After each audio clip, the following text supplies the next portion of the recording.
యెషయా గ్రంథము 63వ అధ్యాయములో 4వ వచనాన్ని చదువుకుందాం. పగ తీర్చుకునే దినము, చూడండి, పగ తీర్చుకునే దినము నా మనసుకు వచ్చును, విముక్తి చేయదగిన సంవత్సరము వచ్చి ఉండేను. చాలు. ప్రియమైనటువంటి దేవుని బిడ్డలారా, పగ తీర్చుకోగలిగిన దినము నా మనసుకు వచ్చినది. ఎవరి మనసుకు వచ్చింది? దేవుని మనసుకు వచ్చింది.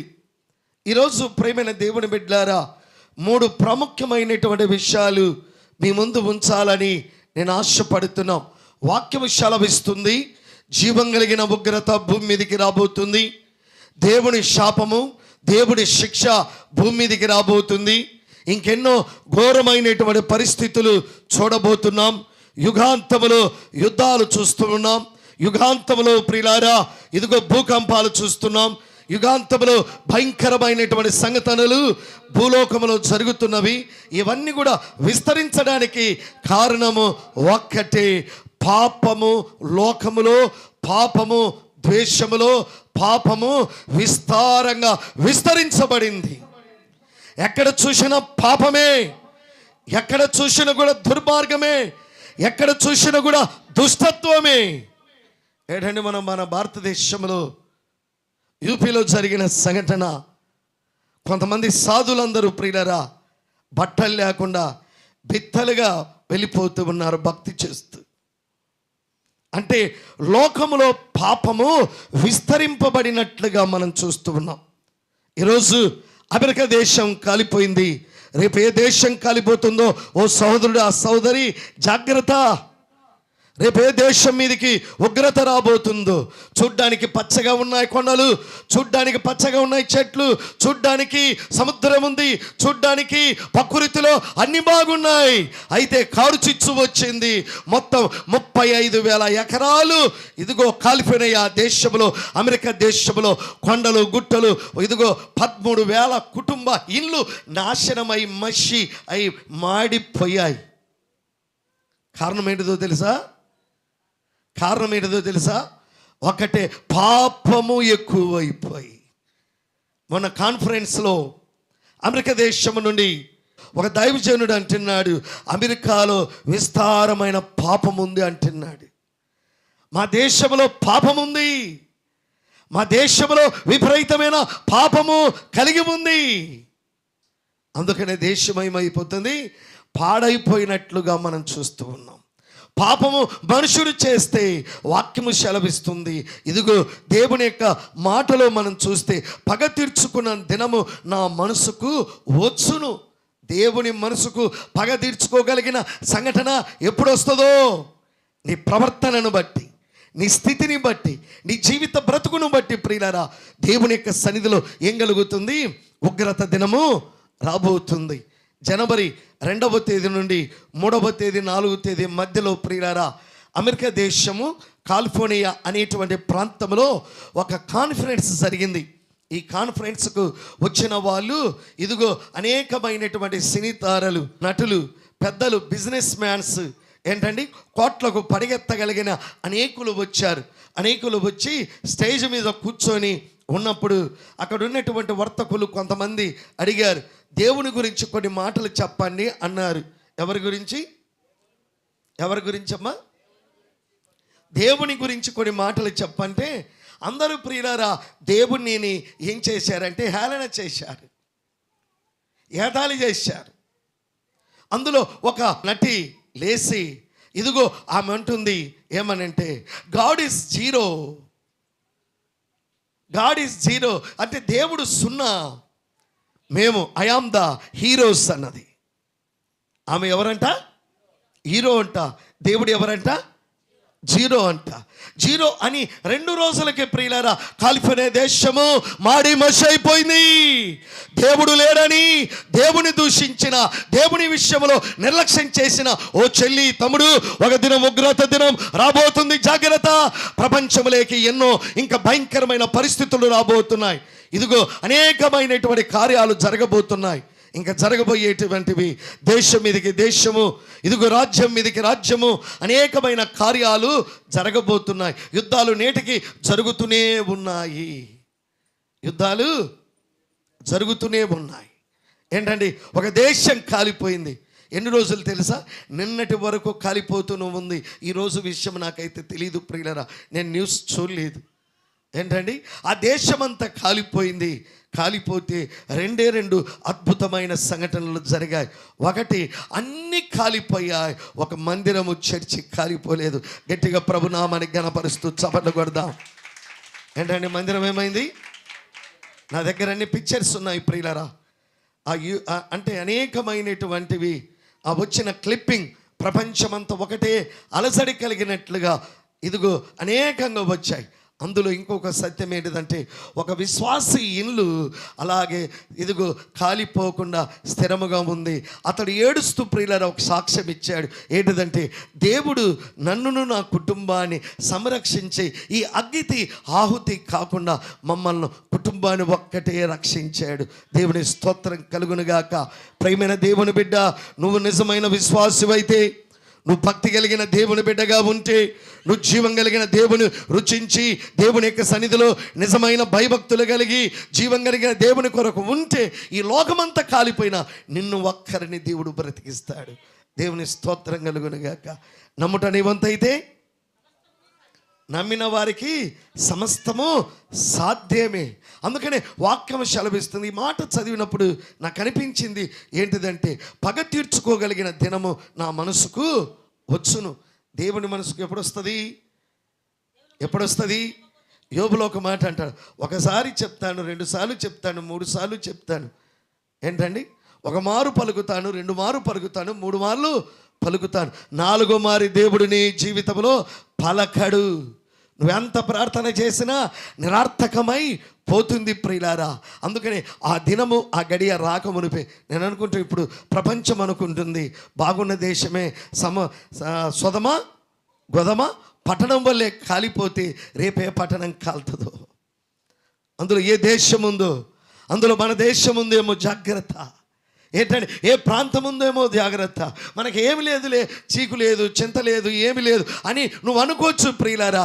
చింత అనేకమైనవి కలిగినా కూడా దేవుని యొక్క సన్నిధిలో ఒకరోజు ఉగ్రత దినము వస్తుంది అని నీవు జాగ్రత్త పడాలని నేను మనవి చేస్తున్నాను. నా దేవుడు ఎంతటి క్షమించగలిగిన దేవుడు, నా దేవుడు ఎంతటి దయ చూపగలిగిన దేవుడు, ఎంతటి దీవెనలు ఇవ్వగలిగిన దేవుడు. నిజమే ప్రియులారా.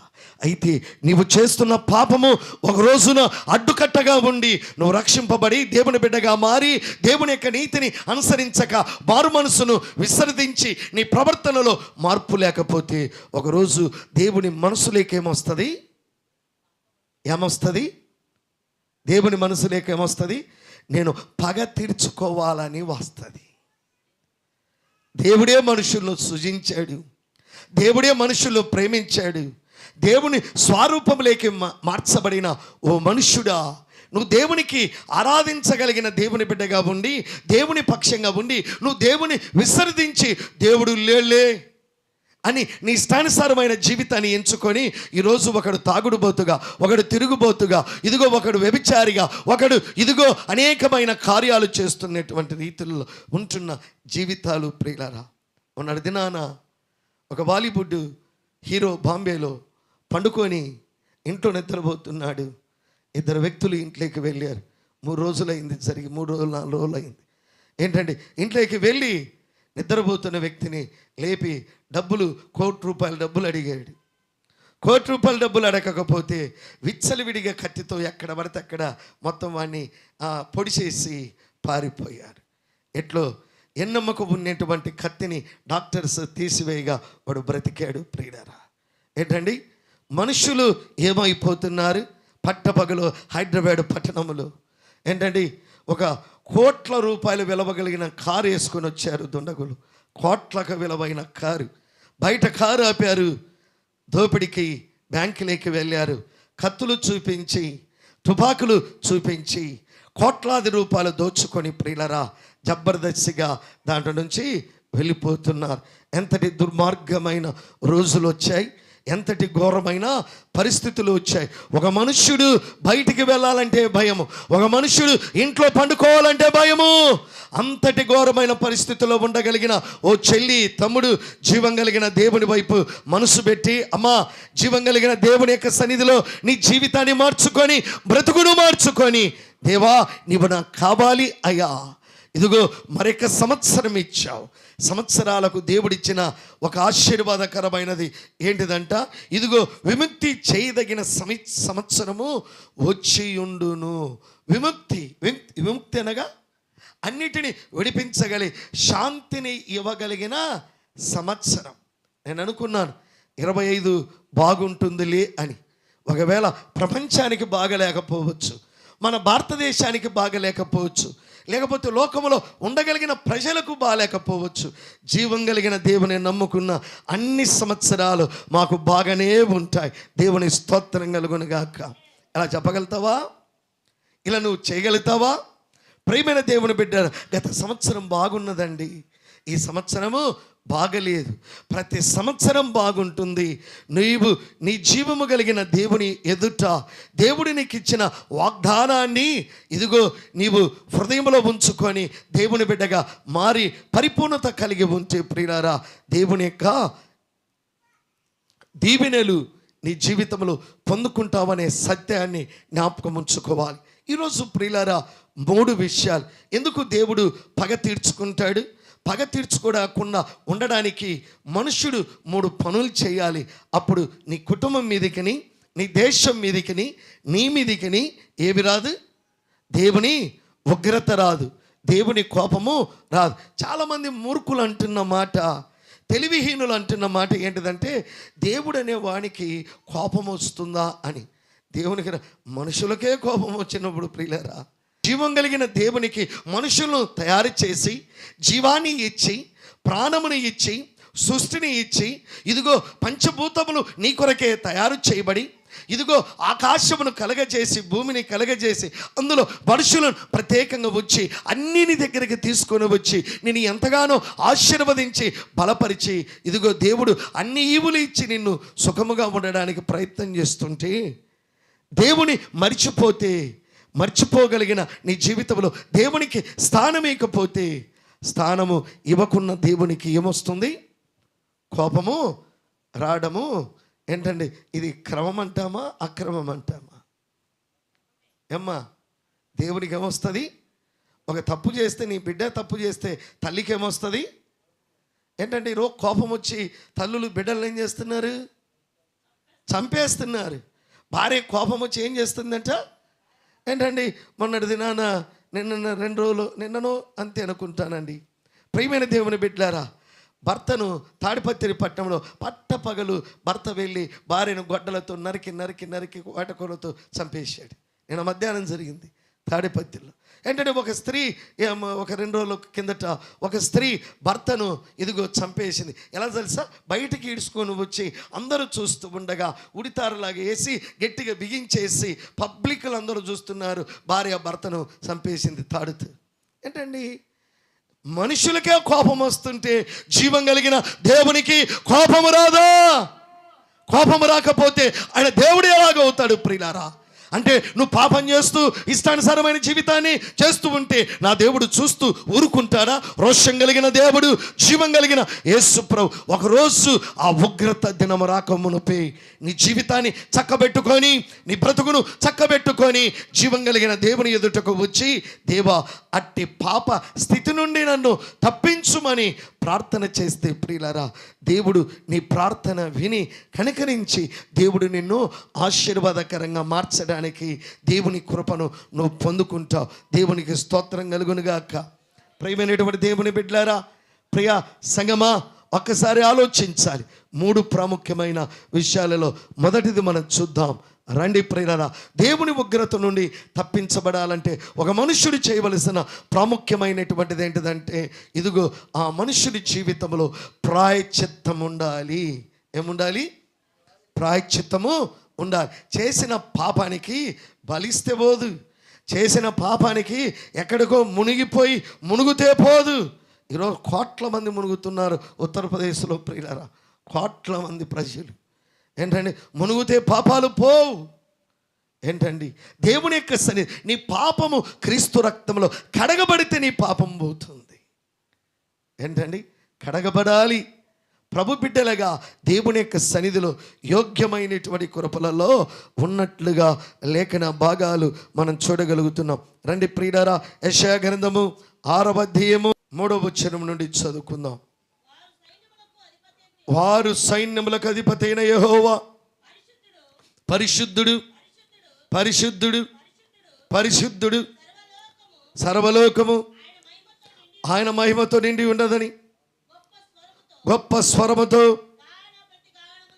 గాన ప్రతిగానములు చేయుచుండిరి. వారి కంఠ స్వరం వలన గడప కమ్మముల పునాదులు వణుకుచు కదులుచు మందిరము ధూపము చేత నిండి ఉండగా నేను అయ్యో, నేను అపవిత్రమైన పెదవులు గలవాడు, నివసించువాడను, నేను నశించి తిని రాజును సైన్యములకు అధిపతియగు నేను కనులార చూచి తిని అనుకుంటుని. అప్పుడు ఆ శరేబులలో ఒకడు తాను బలిపీఠం మీద నుండి కారుతో తీసిన నిప్పును చేతబట్టుకొని నా యొద్దకు ఎగిరి వచ్చాను. నా నోటికి దాన్ని తగిలించి, ఇది నీ పెదవులకు తగిలిన గనుక నీ పాపములకు ప్రాయశ్చిత్తము ఆయను. దేవుని స్తోత్రం కలుగునుగాక. ప్రియమైన దేవుని బిడ్డలారా, చదవబడిన భాగములో మనం చూస్తే యెషయాకు 20వ ఏటలో 20వ సంవత్సరములో దేవుడు ఒక దర్శనం ఇస్తున్నాడు. ఈ దర్శనం ప్రియులారా అతి ఉన్నతమైనటువంటి దర్శనం. అంటే ఈ దర్శనము ఆరాధన చేయబడుతున్న క్రీస్తు దర్శనమిస్తున్నాడు. జీవం కలిగిన దేవుడు పరలోకములో ఇదిగో దేవదూతల ఎదుటను, కెరేబుల ఎదుటను, ఇదిగో పరిశుద్ధుల ఎదుటను, అనేకుల ఎదుటను దేవుని యొక్క సన్నిధిలో ఆయన ధూపం వేయిచుండగా ఇదిగో గాన స్వరములతో ఒక శబ్దం వినపడుతుంది.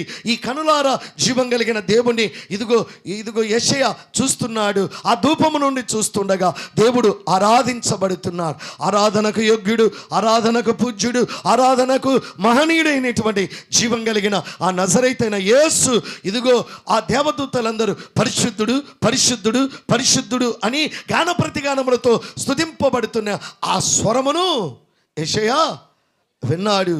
కనులారా చూచుచున్నాడు. చూచి ప్రియులారా ఇదిగో ఆ ఆరాధన చేస్తుండగా దేవుని యొక్క మందిరము ధూపము వేయబడుతున్న గుమ్మములు అన్నీ కూడా ఏమవుతున్నాయంట? వణుకుచున్నాయంట. వణుకుచుండెను, కదులుచుండెను. ఏంటంటే ఎంత శక్తిమంతుడు దేవుడు. దేవుని ఆరాధిస్తే ఏం జరగాలంటే నువ్వు కూర్చున్న స్థలంలో కదలిక కలవాలి. ఈరోజు నువ్వు ప్రార్థన చేస్తే పక్కవారికి వినపడదు. నువ్వు ప్రార్థన చేసేది సరైన ప్రార్థన నీ జీవితానికి రాదు. ఈరోజు వరకు ప్రార్థన ఎలా చేయాలి, ఎలా ప్రార్థన చేయాలి, ఎలా ముగించాలి, ఎలా చేస్తే నా దేవుడు నా ప్రార్థన ఆలకిస్తాడు, ఆయనకి ఇష్టమైన అర్పణ ఏది, ఆయనకు మనసారా నేను ఎలా ప్రార్థన చేయాలని ప్రార్థన నేర్చుకోలేని ఓ సహోదరుడా, సహోదరి, ఓ దేవుని బిడ్డ, నీవు ఎలాగూ దేవుని కీర్తిస్తున్నావు, ఎలాగూ దేవుని ఆరాధిస్తున్నావు. వ్యర్థముగా ఆరాధిస్తున్నావా? వ్యర్థముగా ప్రార్థన చేస్తున్నామా? దేవునికి ఇష్టమైనటువంటిది ఏంటిదంటే నలిగిన మనసే దేవునికి ఇష్టమైన బలి అర్పణ. అందుకనే దేవుని యొక్క సన్నిధిలో ప్రభును మనం ఘనపరుస్తూ ఏం చేయాలంట? ప్రార్థన చేయాలి. ఆయన కంఠస్వరము వేస్తుండగా కడప గమ్మములు పునాదులు ఇదిగో కదులుచుండెను. మందిరపు ధూపము చేత నిండగా అయ్యో నేను అపవిత్రమైన పెదవుల గలవాడను. మనిషికి ఏం కావాలి? మనిషికి ఏం కావాలి? అయ్యా నేను పాపినయ్యా, నేను పాపములో. అందుకని ఇందాక చదవబడిన 3వ పత్రికలో మనం చూస్తే ప్రియులారా ఏం చదువుకున్నాము? నేను ఇదిగో తల్లి గర్భములో నుండి పాపముగా పుట్టినవాడు. I am sin. నేను పాపముతో పుట్టానయ్యా. అయితే తల్లి పాపం చేసిందా? దావీదు యొక్క ఆంతరంగం ఏంటిదంటే, నా తల్లి గర్భములో నా తల్లి నన్ను పరిశుద్ధంగా కనడానికి గర్భము దాల్చింది, కానీ ప్రభా నేనైతే పాపిని. చూశారండి ఏమంటున్నాడు? నా తల్లి గర్భములోనే నేను పాపముగా ముద్రించబడ్డాను, నేను పాపినే నాయన, పాపముతో వచ్చాను. యెషయా అంటున్నాడు 20 ఏటలేకి వచ్చే లోపల దర్శనాన్ని చూచి ప్రియులారా ఏమంటున్నాడు? అయ్యో నేను అపవిత్రుడను. ఏమంటున్నాడు? నేను పాపము చేయగలిగిన వాడు, నాలో ఏమీ లేదు, నేను పాపములో ఉన్నాను కనుక నా హృదయంలో పవిత్రత లేదు. దేవుడు ఏమిస్తాడు? పవిత్రతను ఇచ్చేవాడే దేవుడు. దేవుని స్తోత్రం కలుగునుగాక. ఏంటండి యేసయ్య ఇంత గొప్ప దేవుడని ఎందుకు లోకానికి ప్రపంచానికి మనం చాటి చెప్తున్నాం? ఆయన పరిశుద్ధుడైన పవిత్రుడైన దేవుడు గనక, ఆయన రక్తంలో కడగబడిన నీవు నేను మనమందరం కూడా పరిశుద్ధులుగా పవిత్రులుగా ఉంటాం. దేవుడు మనకిచ్చిన ఆధిక్యత ఇంత గొప్పది. అయితే నువ్వు పరిశుద్ధుడిగా ఉన్నావా, పవిత్రులాగా ఉన్నావా, దేవుని బిడ్డగా ఉన్నావా, దేవుని సన్నిధిలో ఎలాగున్నావో ఆత్మ పరిశీలన చేసుకోవాలి. నా మాటలందరూ జాగ్రత్తగా వినాలి ప్రియులారా. అందుకనే అంటూ ఏమంటున్నాడంటే, ఇదిగో నేను దేవుని యొక్క సన్నిధిలో నేను అపవిత్రమైన పెదవుల గలవాడను, జనుల మధ్య నివసించుచున్న నేను నశించి తిని సైన్యములకు అధిపతినైన యెహోవాను నేను కనులారా చూచి తిని. దేవుడు నీకు ఒక భాగ్యం ఇవ్వాలి. ఏంటండి? ఎన్ని యుగాలు మారినా, ఎన్ని సంవత్సరాల కాలం మారిన ప్రియులారా, దేవుని చూడగలిగిన భాగ్యం ఒక మనుషునికి కావాలి. అబ్రహాము దేవుని చూచాడు, యాకోబు దేవుని చూచాడు, ఇస్సాకు దేవుని చూచాడు, దావీదు దేవుని చూచాడు. దేవుని చూడగలిగిన భాగ్యం నీకు కావాలొద్దా? దేవుని చూడగలిగిన భాగ్యం నీకు కావాలంటే ప్రియులారా, జీవం కలిగిన దేవుని ఏం చేయాలి? నువ్వు ఆయన దగ్గరికి వచ్చి కనుగొని, దేవా ఇదిగో నాయనా, ఇదిగో నేను నిన్ను చూడగలిగిన భాగ్యమే. నాయన చూడడానికి ప్రభా నాలో ఉన్న పాపాలు ఏంటండి? మీరందరూ ప్రార్థన చేస్తా అంటారు. నేను ఆశ్చర్యపడుతున్నా. శుక్రవారం ఆదివారం వచ్చినప్పుడు చాలామంది ప్రార్థనలు చేస్తుంటారు, మంచిది. కానీ ప్రార్థనలు చేసిన దానికి ఏముండాలి? క్రియలంటే ఏంటి? నువ్వు ఏదైతే ఒక పాపము ఒప్పుకున్నావో, ఏదైతే దేవుని సన్నిధిలో బలహీనత ఒప్పుకున్నావో దాన్ని ఏం చేయాలి? తిరిగి చేయకూడదు. తిరిగి చేస్తున్నావు, అదే ప్రార్థన చేస్తున్నావు. ఏంటి నీ భక్తి? ప్రియమైన దేవుని బిడ్డలారా, దేవుని దగ్గరికి వచ్చావు, అదే ప్రార్థన చేసావు, అదే తప్పు చేస్తున్నావు, ఒప్పుకున్నావు, తిరిగి అదే బ్రతుకుతూనే ఉన్నావు. ఏంటండి? అలా ఉంటే ఒకరోజు నీ మనసును చూస్తాడు, ఒకరోజు నీ ఆలోచన చూస్తాడు, ఒకరోజు నీ హృదయాన్ని చూస్తాడు, ఒకరోజు నీ తలంపులను చూస్తాడు, ఒకరోజు నీ ఆలోచనలు చూస్తాడు, ఒకరోజు నీ ప్రవర్తన చూస్తాడు, ఒకరోజు నీ నడవడికను చూస్తాడు, ఒకరోజు నీ అంతరంగంలో దాగి ఉన్న పాపాన్ని చూసి దేవునికి ఏమొస్తుందమ్మా? కోపం వస్తుంది. కోపం వస్తే నువ్వు భూమి మీద నిలవలేవు, బ్రతకజాలవు. అందుకని దేవుని ఉగ్రత నీ మీదకి రాకమునుపే దేవుని యొక్క సన్నిధిలో ప్రియులారా, నీవు నేను మనమందరము కూడా ఏం చేసుకోవాలి? పరిపూర్ణతను కలిగి దేవుని యొక్క శ్రేష్టకరమైనటువంటి పవిత్రమైన జీవితంలోకి రావాలి.